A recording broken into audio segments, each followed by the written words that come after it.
ప్రజాపాలనలో భాగంగా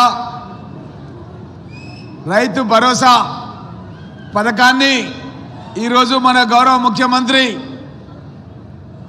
మన కొడంగల్ నియోజకవర్గంలో భాగమైన కోస్గి నుంచి చంద్రవంక నుంచి ఈ కార్యక్రమాన్ని ప్రారంభిస్తున్న సందర్భం లోపల ఈ కార్యక్రమానికి విచ్చేసినటువంటి నా సహచర శాసనసభ్యులు నారాయణపేట పర్ణికారెడ్డి గారు, పెద్దలు police housing corporation chairman Gurunath Reddy గారు, జిల్లా బ్యాంక్ చైర్మన్ విష్ణువర్ధన్ రెడ్డి గారు, గ్రంథాలయ సంస్థ చైర్మన్ విజయ్ కుమార్ గారు, అదేవిధంగా మన ముఖ్యమంత్రి గారి సోదరుడు మరియు మన నియోజకవర్గ కొడంగల్ ఇన్ఛార్జ్ తిరుపతి రెడ్డి గారు, ఈ కార్యక్రమంలో హాజరైనటువంటి మున్సిపల్ చైర్పర్సన్స్, కౌన్సిలర్సు, బ్లాక్ అధ్యక్షులు, మండల అధ్యక్షులు అందరికీ కూడా పేరు పేరున నమస్కారం తెలియజేస్తూ చాలా సంతోషంగా ఉంది.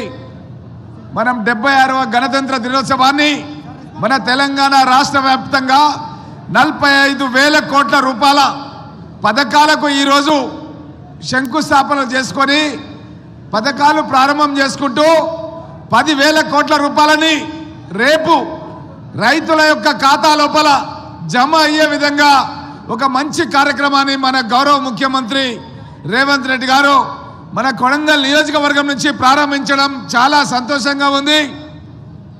గతం లోపల కేసీఆర్ పాలనలో ఉన్నప్పుడు ఎన్నో అబద్ధాలు, ఎన్నో మోసాలు, రైతులకు రుణమాఫీ చేస్తా అని చెప్పి 2-3 ఏళ్ల తర్వాత చారణ అని చెప్పి అస్సలు చారణ ఎగ్గొట్టి, అదేవిధంగా అది రుణమాఫీ కాదు, కేవలం అది వడ్డీ మాఫీ పథకంగా గత కేసీఆర్ పాలనలో, టీఆర్ఎస్ పాలనలో జరిగింది.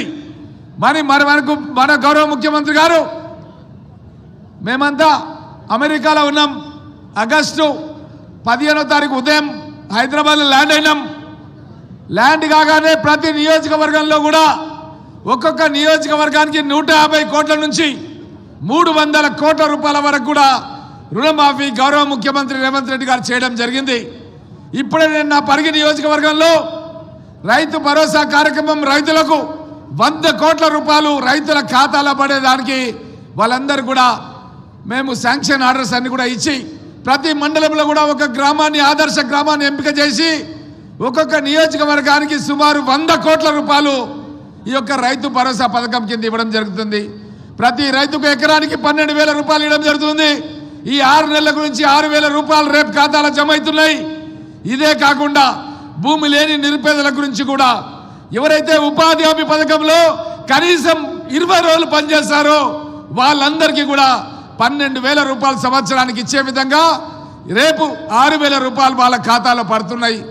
ఇదే కాకుండా రేషన్ కార్డు లేని వాళ్ళందరూ కూడా గత ప్రభుత్వంలో రేషన్ కార్డులు ఇవ్వలేదు. మనం కాంగ్రెస్ ప్రభుత్వం వచ్చిన తర్వాత, రేవంత్ రెడ్డి గారు ముఖ్యమంత్రి అయిన తర్వాత మొట్టమొదటిసారిగా ఈరోజు రేషన్ కార్డులు దరఖాస్తు చేసుకున్న వాళ్ళందరూ కూడా రేషన్ కార్డులు ఇస్తున్నాం. ఈ ఉగాది పండుగ నుంచి ఫైన్ రైస్ అంటే సన్న బియ్యం ఇచ్చే కార్యక్రమాన్ని మనం ప్రారంభిస్తున్నాం. అదేవిధంగా రేషన్ కార్డు అంటే బియ్యం ఒకటే కాదు, ఎవరికైతే అనుకోకుండా గుండె జబ్బు రావచ్చు, యాక్సిడెంట్ కావచ్చు, కిడ్నీ రోగాలు రావచ్చు, పేదలు అలాంటి రోగాలు వస్తే దేవునికి దండం పెట్టి, దేవుడా ఎందుకు మా ఇంట్లో ఇట్లాంటి రోగం తీసుకొచ్చినావు, ఉన్న భూమి అమ్ముకోవాలా, ఎట్లా బతకాలి అని చెప్పి బాధపడే పరిస్థితులు మన ప్రాంతంలో ఉన్న సన్నకారు, చిన్నకారు, పేద రైతులకు ఉంటుంది.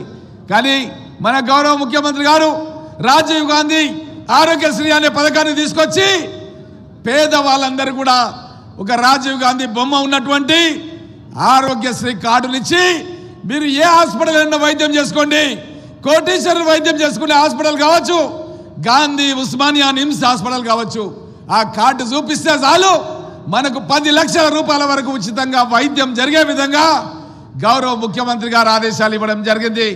అదేవిధంగా ఇప్పుడు ఇందిరమ్మ ఇళ్ల గురించి ప్రతి మండలంలో ఒక గ్రామాన్ని ఎంపిక చేసి ఎన్ని ఇండ్ల గురించి దరఖాస్తు చేస్తే అన్ని ఇండ్లు, ఎస్సీ ఎస్టీలు అయితే 6 లక్షలు, బీసీలు అయితే 5 లక్షలు పెట్టి ఎస్సీ ఎస్టీ బీసీ మైనార్టీలందరూ కూడా ఇండ్లు ఇచ్చే కార్యక్రమాన్ని కూడా గౌరవ ముఖ్యమంత్రి గారు ఈ రోజు నుంచి ప్రారంభించాడు. గతంలోనే మహిళలందరూ కూడా ఆర్టీసీ బస్సులో ఉచిత ప్రయాణం కల్పించడం జరిగింది. అదేవిధంగా ఇంటికి కరెంటు కూడా ఉచితంగా ఇవ్వడం జరుగుతుంది. గతంలో కాంగ్రెస్ గవర్నమెంట్ ఉన్నప్పుడే వ్యవసాయానికి ఉచిత కరెంటు 2004 నుంచి ప్రారంభమైన పథకం ఇప్పుడు మన గౌరవ ముఖ్యమంత్రి మన రేవంత్ రెడ్డి గారి వేదికపైకి సాధారణంగా ఆహ్వానం చేస్తూ